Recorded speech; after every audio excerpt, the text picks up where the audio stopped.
C'est le début de la trêve hivernale en France. Depuis le 1er novembre, il est interdit d'expulser un locataire de son logement pour raison de loyer impayé, et ce jusqu'au printemps prochain.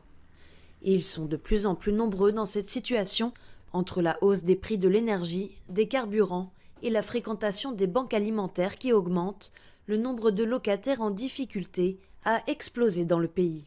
L'augmentation des loyers, quand bien même il y a une augmentation encadrée, ça n'empêche que ça pèse très très lourd dans les foyers.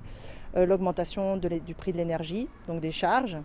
La réduction des APL, la réforme de Macron sur plusieurs points, ça a généré 4 milliards d'économies à l'État en 2021, 4 milliards en 2022 et ça a généré des grandes difficultés pour les foyers. En gros, le budget, le poste budgétaire du logement chez les gens, c'est devenu plus de 60% de leurs revenus. En 10 ans, les loyers ont augmenté de 54%. La France compte désormais près de 300 000 sans logis. C'est 2 fois plus qu'en 2012. Et les expulsions, elles, augmentent aussi, souvent sans solution de relogement, avec les logements sociaux qui se font plus rares. Et à l'approche de la trêve hivernale, les propriétaires se sont empressés de régler leurs comptes avec leurs locataires. Des expulsions, il y en a de plus en plus malheureusement.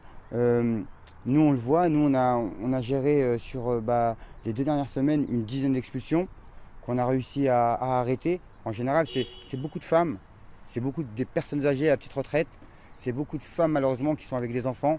Et puis sûrement le 31 mars ce sera aussi un nouveau record. En ce moment, tous les ans c'est un nouveau record dans les expulsions.